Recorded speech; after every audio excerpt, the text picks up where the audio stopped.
अस्सलामुअलैकुम, welcome to the ask me physics channel. Class 9 chapter number 4 physics के turning effect force में आज हम जो पढ़ेंगे वो है हेड टू टेल रूल या addition of non parallel forces भी आप इसको कह सकते हैं। यानी पैरेलल और एंटी पैरेलल फोर्सेस के बारे में हमने पिछली वीडियो में पढ़ा था, जिसको हम सिंपली ऐड कर सकते हैं। तो उसकी जो एंगल डिफरेंस होती है वो बिल्कुल एक दूसरे को पैरेलल पढ़ते हैं, तो उस वजह से इसको ऐड करना और सब्ट्रैक्ट करना आसान होता है। लेकिन जब हम बात करते हैं कि नॉन पैरेलल फोर्सेस हो, फॉर एग्जांपल दो फोर्सेस है हमारे पास इस तरह के, जो ये दो फोर्सेस जो है ये नॉन पैरेलल फोर्सेस में आते हैं। तो अब अगर आप इसको 20 न्यूटन कंसिडर करते हैं और इसको आप 30 न्यूटन कंसिडर करते हैं, तो आपके जहन में अगर ये आएगा कि अगर हम इन दोनों फोर्सेस को ऐड करेंगे और 15 न्यूटन आएगा, तो ये बिल्कुल गलत है। आपके पास जो रिजल्टेंट फोर्स आएगा इससे, ठीक है, इस F1 और F2 से जो रिजल्टेंट फोर्स आएगा ये रिजल्टेंट फोर्स है, ठीक है। ये रिजल्टेंट फोर्स जो है ये आप इसको कंसिडर करेंगे, लेकिन इससे जो रिजल्टेंट फोर्स आएगा वो इस 15 न्यूटन से कम आएगा, ज़्यादा नहीं आ सकता। 15 न्यूटन तभी आएगा जब ये फोर्सेस पैरेलल हो आपस में। लेकिन इन दोनों फोर्सेस को आप जो है ज्योमेट्रिकली ऐड कर सकते हैं और फिर कुछ फार्मूले वगैरह इस्तेमाल करके आप इसको कंसिडर कर सकते हैं और इसको ऐड कर सकते हैं, फिर इसका आप रिज़ल्ट निकाल सकते हैं। तो इस किस्म के जो फोर्सेस होते हैं, अगर आपके पास लेट सपोज दो फोर्सेस है, हम कंसिडर करेंगे हमारे पास दो फोर्सेस है। लेट सपोज एक फोर्स तो ये है कि ये एक रैंडमली एक फोर्स हमने ले लिया है और हमें दिया गया है कि इन दोनों को आपने जो है ना ऐड करना है, ठीक है।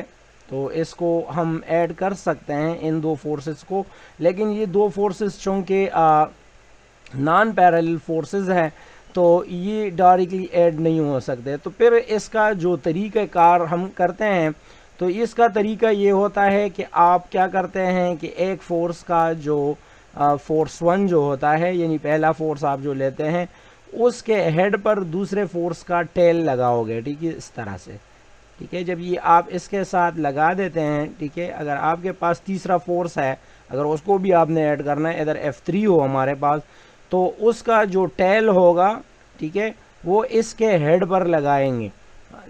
यानी बिल्कुल इसी तरह अगर हमारे पास एक और फोर्स है, फॉर एग्जांपल ये एक फोर्स है, अभी हम इसको लेते नहीं है, ये एक ऐसा फोर्स है, चले ये हमारे पास थर्ड फोर्स है, तो आप इसके जो टेल को जो है वो आप इसके इसका टेल जो है ये इसके हेड के साथ लगाओगे। ये हेड टू टेल रूल है, यानी कि एक का जो सिर होता है वो दूसरे के टेल के साथ आप वो लगाते हैं और इसी रूल के मुताबिक क्या होता है, आप इसको ऐड कर सकते हैं। चूँकि यहाँ पर हम इतने कॉम्प्लिकेशंस में नहीं जाते कि हम अपना जो मसला है इसको जो है इतना गंभीर नहीं बनाते, सिंपल फार्मूला हमने यहाँ पर डेवलप करना है। तो उसके लिए आप दो फोर्सेस को ले जिसकी जो ना पैरेलल हो ना जो है एंटी पैरेलल हो, बल्कि जस्ट उसका कुछ भी आर्बिट्रेरी एंगल हो लेकिन 0 और 180 ना हो। तो इसको हम ग्राफ पेपर पर लेते हैं ताकि हमें आसानी के साथ समझ आए। लेट सपोज हमारे पास दो फोर्सेस ऐसे हैं जिसको हम यहाँ पर अभी कंसिडर करते हैं। फॉर एग्जांपल हमारे पास एक फोर्स है, ये इसको हम ग्राफ पेपर पर लेते हैं इधर से, ठीक है। उसका कुछ सर्टनली कुछ ना कुछ एंगल होगा, लेट सपोज इस तरह का एक एंगल है जो कि आप इसको कैलकुलेट भी कर सकते हैं। इधर हमें एंगल की वैल्यू फाइंड नहीं करनी है, जब फार्मूला हमने लगाना है इधर पर, तो फार्मूले की खातिर हम यहाँ पर इसको जस्ट यहाँ पर इसको θ1 का नाम देंगे, अगर आप इसको F1 का नाम देते हैं, ठीक है।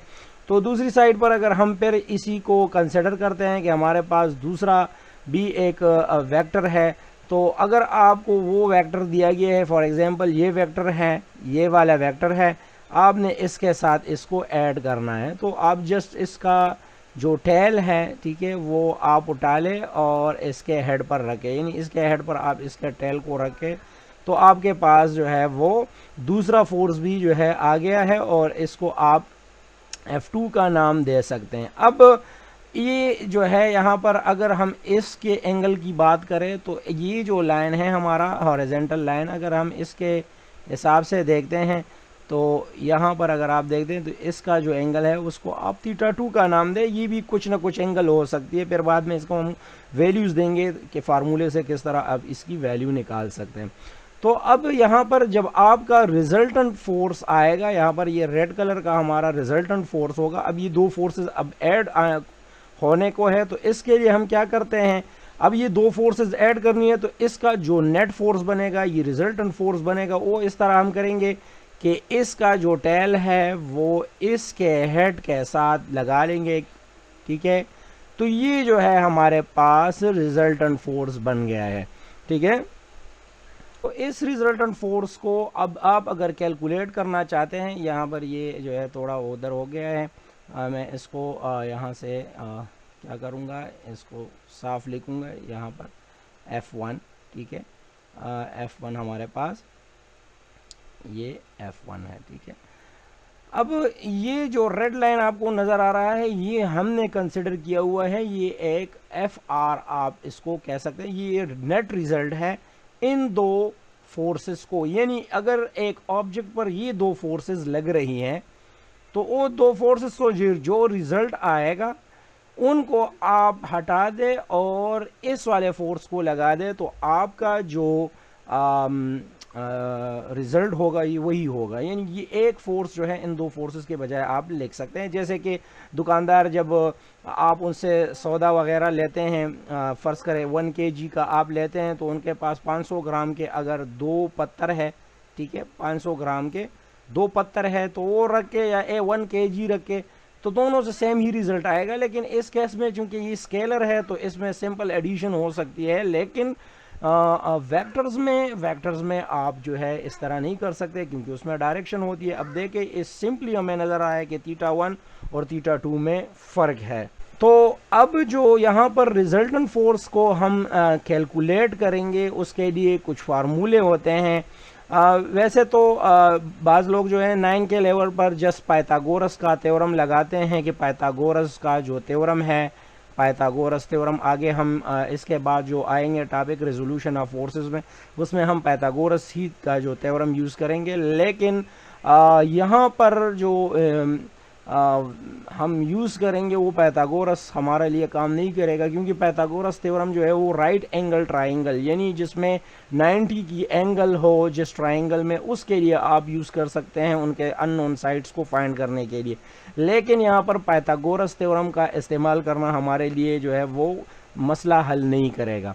तो यहाँ पर हम फिर आगे जाएंगे कि क्या करना है। पहले तो यहाँ पर आप देखें कि यहाँ पर जो रिजल्टेंट फोर्स होगा, FR को आप रिजल्टेंट फोर्स कहेंगे, ठीक है। ये रिजल्टेंट फोर्स जो है ये, अब इसकी वैल्यू आपने कैसे फाइंड करनी है, तो आप सिंपल लिख ले FR, याद रखे जब आप इसको लिखते हैं तो इसके ऊपर तीर का निशान लाजिम डालनी है जब इस इक्वेशन की तरफ हम आते हैं। ये बहुत ही इंपॉर्टेंट होता है, मैं अभी अब बताता हूं कि ये क्यों।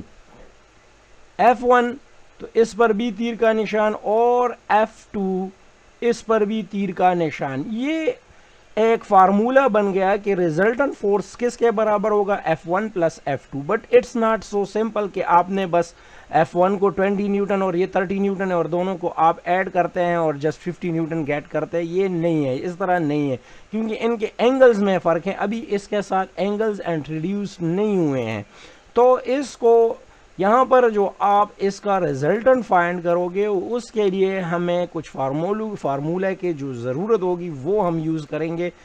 इसके लिए जो फार्मूला इस्तेमाल होता है लॉ ऑफ कोसाइन, में भी आपको ये जो है 9 और 10 के कोर्स में आपको मैथ्स में मिल जाएंगे कि लॉ ऑफ कोसाइन से जो है आप इस फोर्स की मैग्नीट्यूड फाइंड कर सकते हैं।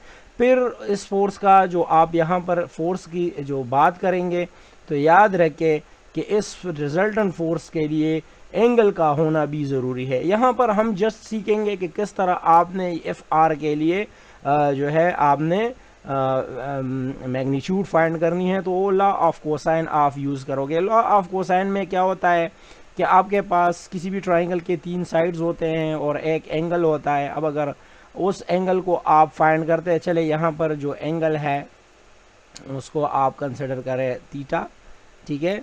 ये हमारे पास एंगल थीटा है।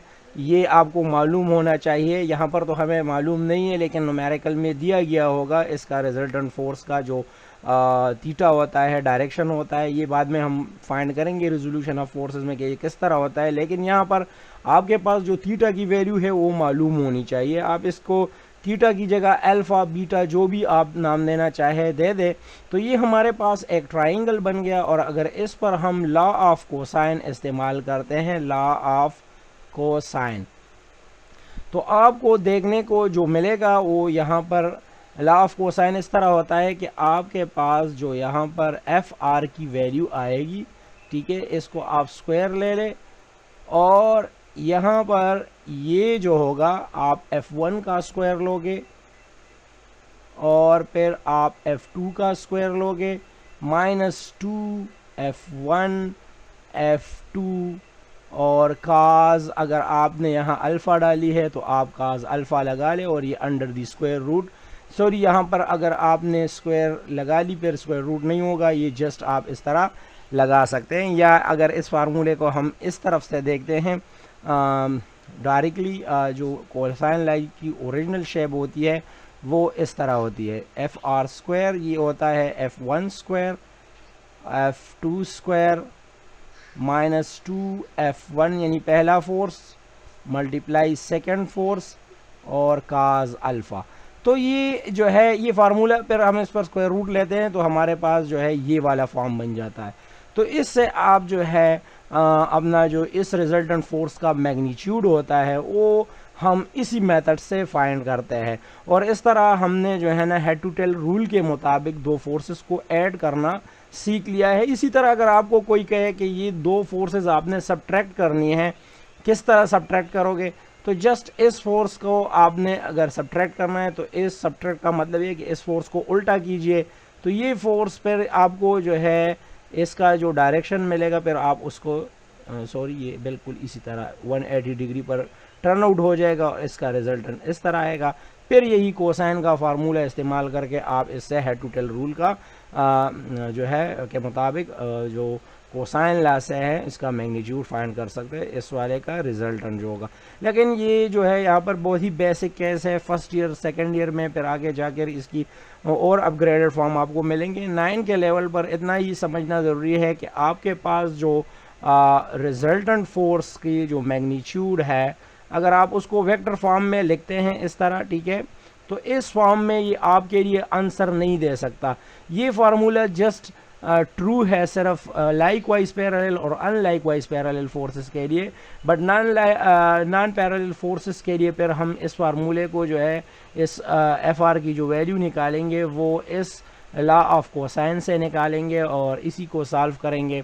तो ये भी हमारा यहाँ पर कुछ काम नहीं आएगा 9 के लेवल पर न्यूमेरिकल्स में, बट ये समझना चाहिए कि ये फार्मूला किस तरह ऐसे आता है। तो अभी इसके बाद हम रिजोल्यूशन ऑफ फोर्सेस की वीडियो बनाएंगे जिसमें हम और भी डिटेल के साथ बात करेंगे। फ़िलहाल के लिए इतना ही। वीडियो को लाइक, सब्सक्राइब और शेयर ज़रूर कीजिएगा, दोस्तों के साथ ज़रूर इसका जो है वो तज़किरा करें, और प्रैक्टिस जो है इंसान को परफेक्ट बनाती है, प्रैक्टिस करें। अल्लाह हाफिज़।